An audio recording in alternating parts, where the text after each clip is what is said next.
I'd like to welcome you all here today. The REI is delighted to be part of this process, working with other professional bodies in moving this particular project forward. This morning's event, and I think Alan Hoare reminded me of this, is quite significant because here we are talking about the National Library of Building Products next door to the National Library. So I wonder, is there a time when the idea of a product library will be as conventional as the idea of a library?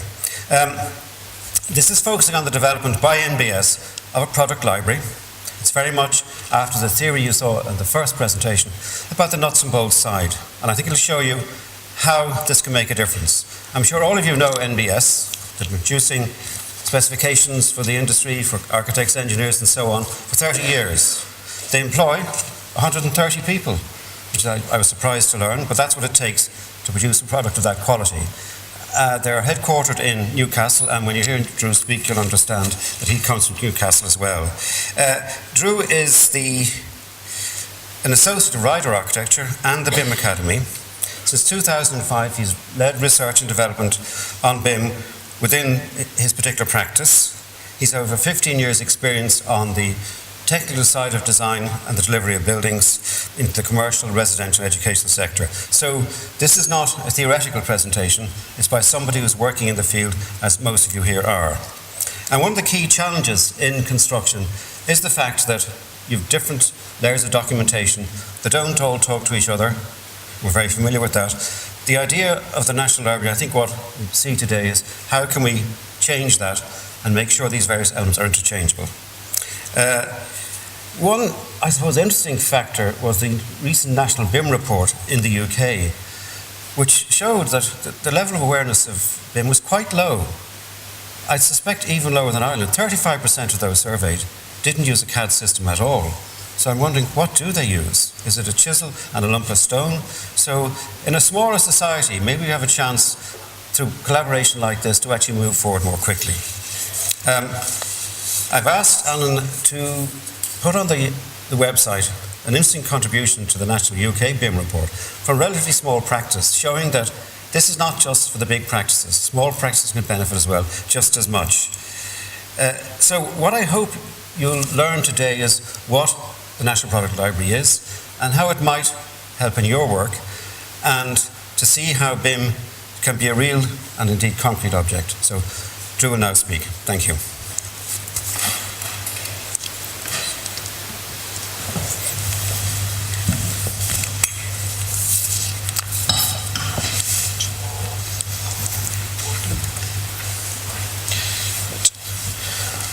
Thank you, John, for the introduction there. Just to expand on the introduction a bit more of a background about myself. I'm an architectural technician, so as John says, I've been very much at the thick end of project delivery over the last 15 or 17 years. I'm an associate with Ryder Architecture, but I'm actually currently in the process of moving over to be employed by the NBS, because I see it as a very exciting challenge what the NBS are going through now of producing a national BIM library. So I will be joining the NBS come April. So just to explain a bit more about the BIM Academy.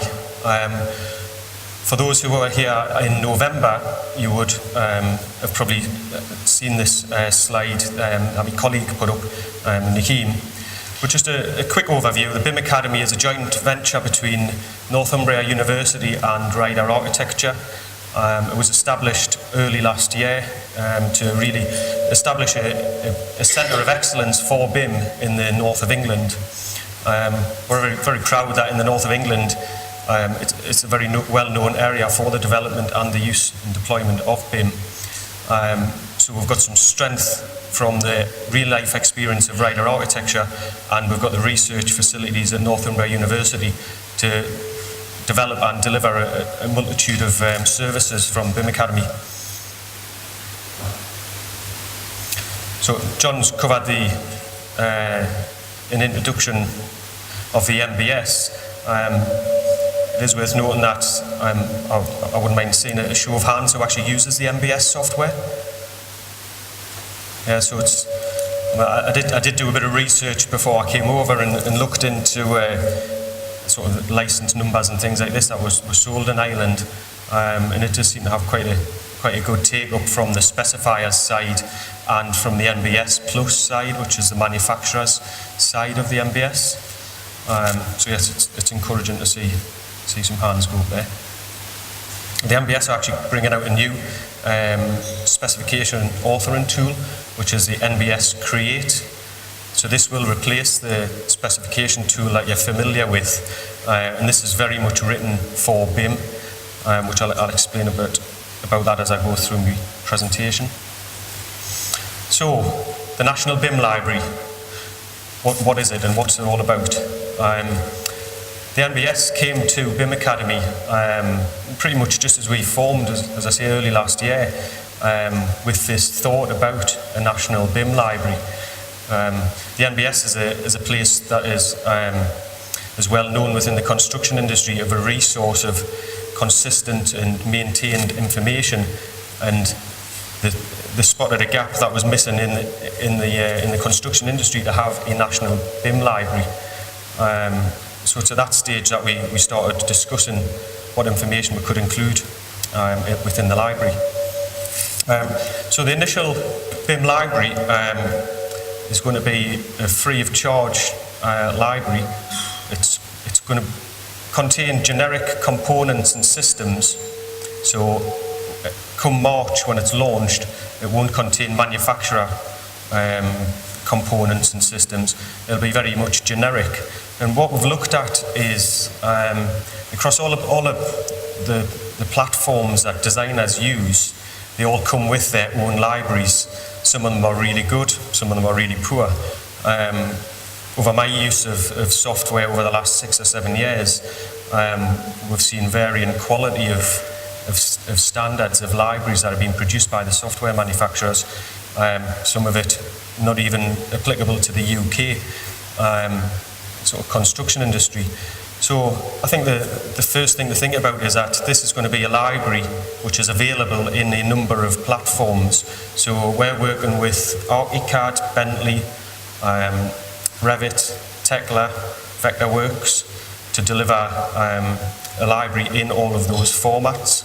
Now that's quite a challenging process, because if you trawl the internet, if you're looking for a component or system to add into your model, you'll find lots of websites that will do Revit components or ArchiCAD components, but very few websites that will do a multitude of platforms to all the same standard that contains all of the same data.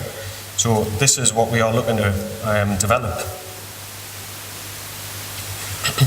So we're splitting the launch of the library into 2 sections. So in phase 1 will be as I say, timed in line with EcoBuild for March.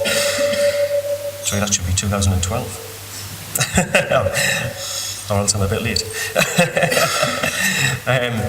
Yeah, so the first phase will contain ceilings, doors, floors, roofs, walls, windows, and cladding systems. Now, this is aimed very much at the architecture side of the design, but the library will look to develop in the MEP usage as well, and into structures, and we are looking at some landscaping usage now. So that first phase will contain a mixture of what we call systems and components. Now the systems are things such as the layered systems that you use in a construction. So these will be ceilings, floors, walls, roofs, cladding systems. So basically they're layered elements which we're authoring in an IFC format. Now this is unique. We feel that no one else is authoring in the IFC format.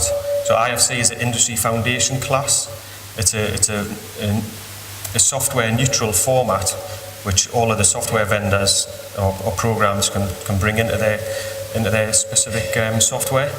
So we're authoring within that software and then outputting to the various different software platforms. So that means we can maintain our quality and data in one format and output to many other formats. Now, to be able to do that, we've at BIM Academy we've written specific authoring tools. So we start, the journey starts in Excel, where we list out the specification of what the system is going to be. So if we take walls, for example, we list out what all of the elements of a wall construction are going to be. So you'll start from the outside of your wall. You might have your brick, your cavity insulation, blockwork, plasterboard lining.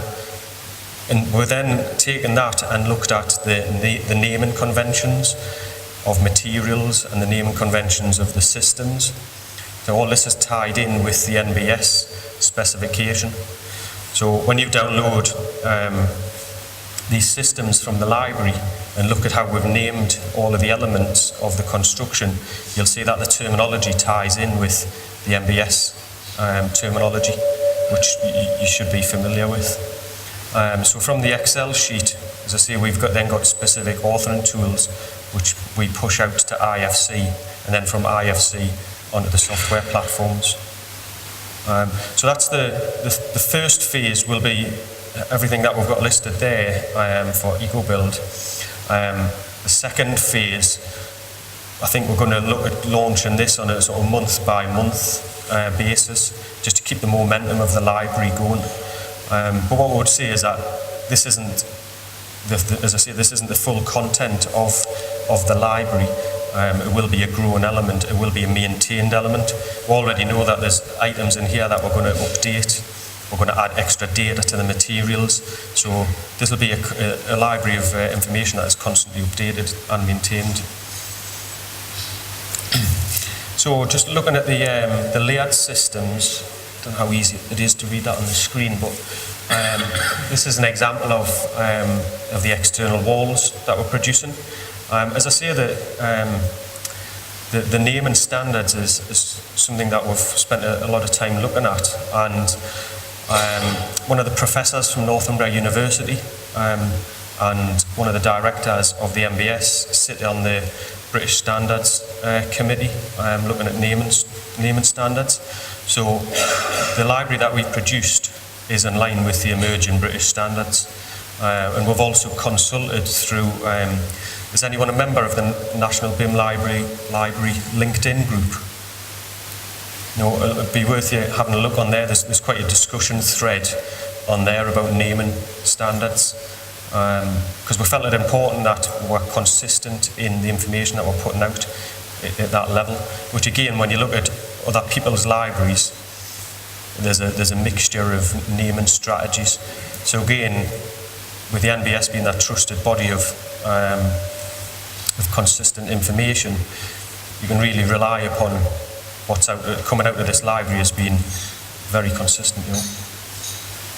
And coming out of the components are slightly more difficult to author because the IFC route doesn't really work when you're looking at parametric components. It's difficult to take a parametric component like a door, which might flex in size and things like that, and transfer that through the IFC route. So what we've done is we've produced a specification of the functionality and data per component, and then we're authoring those individually in the specific software platforms. So this example on the screen is a Revit door. We've added in some extra functionality that doesn't come out of the box, and I'll come on to that in another slide. Because what we found is that no matter how many times you work on a project in your specific BIM platform, you always seem to be reinventing the wheel and just having to spend some time on your project building a library of components. So we've taken a bit of a wish list of what you would want to see within your components, and we've sort of built that in. So we've done a lot of work with people like Laidlaw and Leader Flush and the NBS, looking at standard and commonly used door sizes. So we've prescribed those. Again, the ones out of the box, some of them were useful, some of them aren't useful. So we've tried to just standardise those. But what we've also found is that certainly a lot of the projects I've been working on recently, and I think it's quite common now, is that there's a lot of refurbishment projects. rather than new build. So we've also got flexible doors and windows, where if you've received a surveyor's AutoCAD drawing and you want to build a model from that, you can use the flexible door and window. You can drop that into the model and stretch it and pull it about as you require. So that's quite a useful component. And we've looked at standardising some door styles which will comply with Part M for the vision panels, as you see there. And again, you find that you could use these across a multitude of different projects. So just taking a bit of a closer look, as I say, we've tried to standardise the terminology that we've used in some of the parameters that were built into the components. So the structural opening width and structural opening height and things you see there, I don't know how many different libraries you'll look at and people will term this differently. I know just internally working on different projects at Ryder, people have a different term for this type of thing.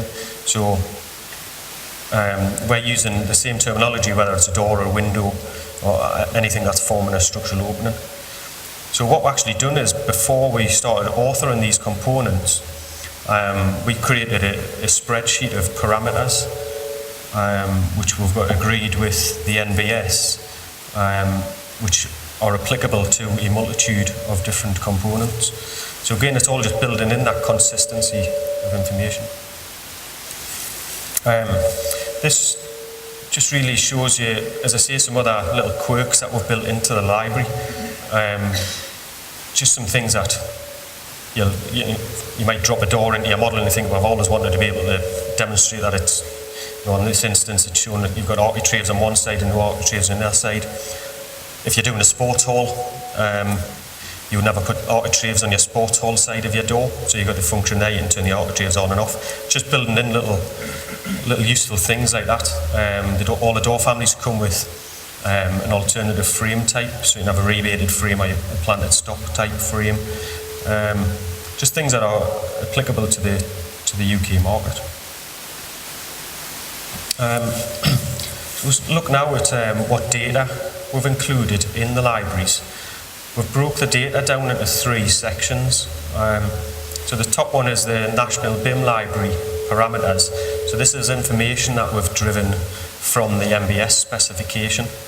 The next one is the IFC Parameters. This is where we're using the IFC Parameters to do the programmatic process. And then Colby Parameters, which I'll come on to. So the National BIM Library Parameters, the typical ones are they will always have a common description, and we've got URL links to the website, maintained issue dates and descriptions and references. So if you're using intelligent tagging, your tags will point at these locations. It's version controlled, so again, you can load these elements into your model. You can see what version it is. You can check the website to see if it's the most current version, and the website will tell you what the updates are and the differences are. So looking at the IFC parameters, as I say, it's an industry foundation class. Anyone who's ever looked at an IFC file, you'll see it's a long list of text. To be honest, it doesn't mean a great deal to myself, but I know the professors at the Northumbria University who do the programming side of the operation, it means a lot to them. It's just a lot of text and numbers to me. But when you actually delve into it, you'll find that there is some sense sitting behind it, or some common sense, which is it has a common approach to naming. So a lot of the parameter names that we've taken are from the IFC standards. So whether we're using these to program, or whether we're using these as a common approach to creating the library, that's where we've been basing those. So what we're showing you here is this is an IFC file that we've imported, in this instance, into Library. There's a few free viewers for IFC files. So as Celebri, Tekla and 3D PDF mentioned there, there's a whole host of other ones if you search the internet. So if you ever receive an IFC file from someone and you can't bring it into your bit of software, you download one of these free viewers. So we've just opened up a model here, selected the door, and you'll see on the left-hand side, it comes up with all the data that is contained within the door. So this is all the data that we've inbuilt into our component, and we're not using an expensive bit of software to view it. We're just using a free viewer. Yeah. Now you could look at this as a benefit on one possibility for an FM user.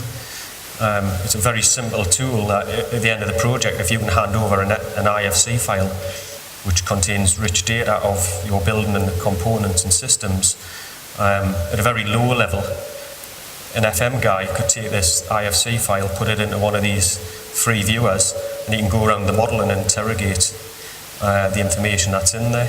Obviously there is specific FM tools out there that do a lot more than that, but it's a very simple process.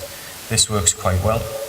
And when we're doing our QA procedures on the library, we QA a lot of the information through IFC files. So we'll push out IFC files and then put them into one of these viewers just to make sure that the data is transferring through.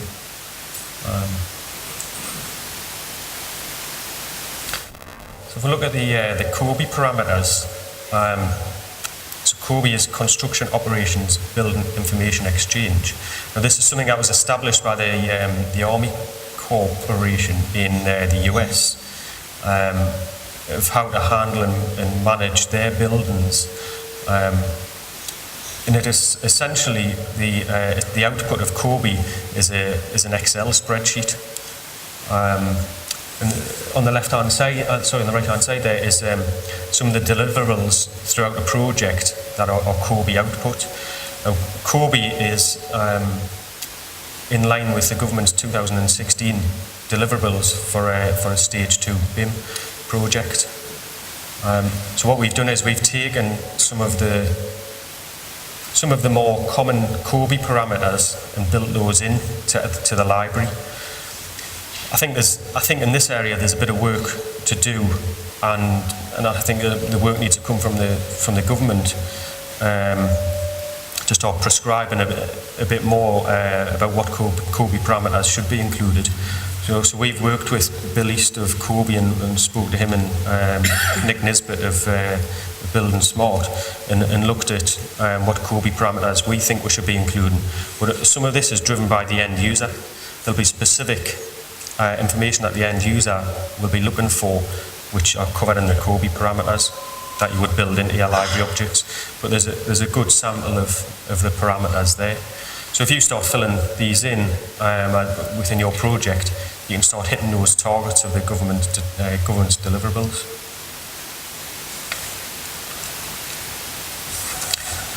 So out of a standard wall, you'll see that there's a lot of parameters in there, and you might think, well, there's far too many, but it's very much a case of the parameters are there for the user to use as required. Just because they're there, it doesn't mean you've got to use them all. But again, it's been very much about being consistent. So as I say, the spreadsheet that we've developed, identifying what parameters go into what type of objects and systems, this is the common theme throughout the library. And everything you see there can be reportable from your BIM tool in some format, whether it's scheduling or whether it's using the intelligent tagging process. So I've put these couple of slides together just with my views of who will benefit from such a library. And initially, I've put architect up there, but I think that that will develop to be the M&E consultants, structural engineers, landscape architects. I think that's a development area. And again, from my experience, the out-of-the-box libraries don't really tick all the boxes for how useful they are. And what this provides the consultant or the designer is a consistent parameters, it's a level of detail that is correct for use.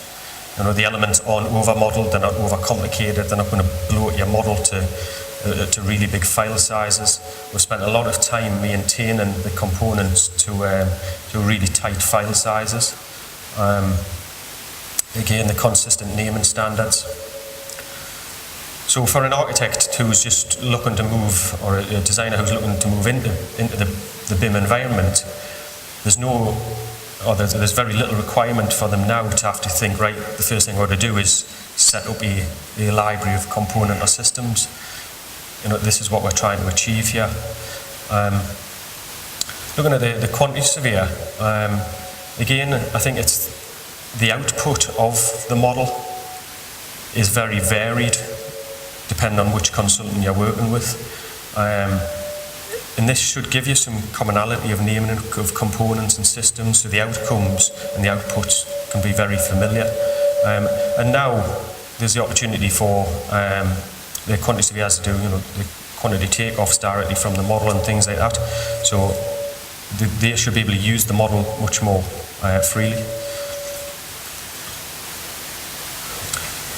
Looking at the contractor, I know, again from my experience, a lot of the work that we've been doing over the last 5-6 years is building schools for the future type projects, where we're in a framework of one of 3 architects working on a project for one contractor.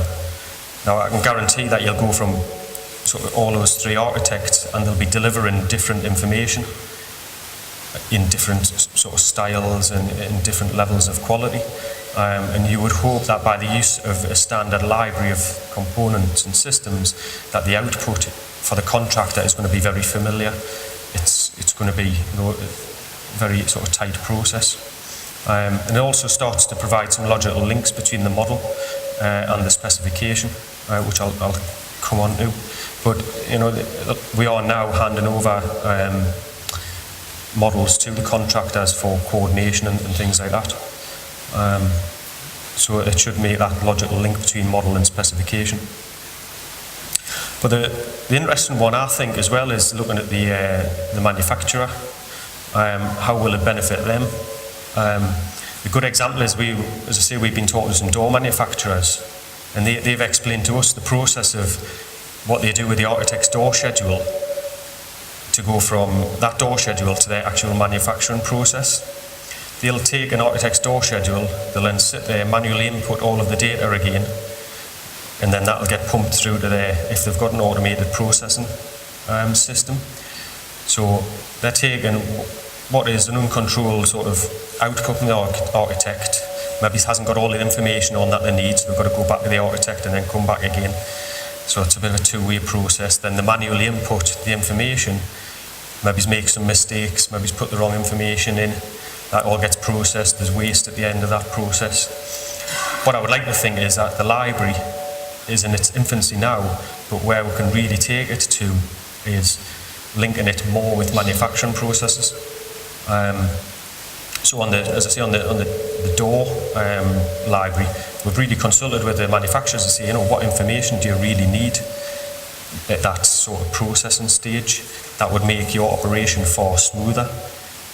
So on the back of this as well, we're also considering putting out some standardised door schedules and window schedules and things, which will ease that process with manufacturers. And then again, it comes onto the facilities management. If your project is set up correctly and there is facilities management within the contract, you've got that opportunity to be building in that information really early on. So you can use a lot of the library at a very concept stage, and then start filtering information into it for the FM guys at the end. And as I say, there's some quite sophisticated tools out there now which will read models and control the FM guys. Just slightly touched on that, the link between the manufacturer's library and the specification. And the idea is going to be is that on the back of the National BIM generic library, the MBS are going to be creating a manufacturer's library.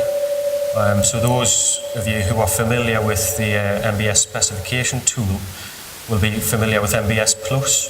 So when you're using the MBS specification tool, on the right hand side of the screen you'll see the manufacturer's information which you can drag into your specification.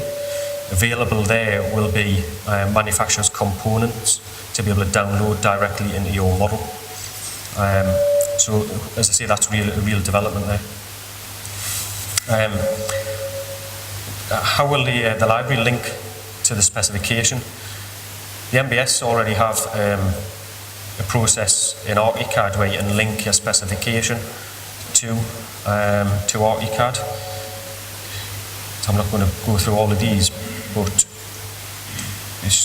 anyone who uses ArchiCAD will be familiar with the MBS annotator tool. So you can pull live data from your specification into your model and tag your model. So you've got that linkage there now that works with ArchiCAD, and certainly when I've seen that demonstrated, it's a really useful tool that if you then go back into your specification, alter it, so we've omitted one of the clauses there, it will update your model to reflect that clause has been taken out. Currently for Revit, and I've tried not to mention sort of software specific manufacturers, but I think it's worth touching on what we have and what we haven't got. The link between specification and Revit isn't great at the minute. You can use the keynoting facility, which relies upon a text output file from your MBS specification. That does work to some extent, but it's only very much a one-way process, similar to the ArchiCAD one. The MBS and BIM Academy are looking at a much more intelligent tagging process within Revit, and I think it'll go back into ArchiCAD as well, where it'll be very much a two-way operation, that you can update something in your model and then push the information back into the specification. And that's a very similar sort of process there.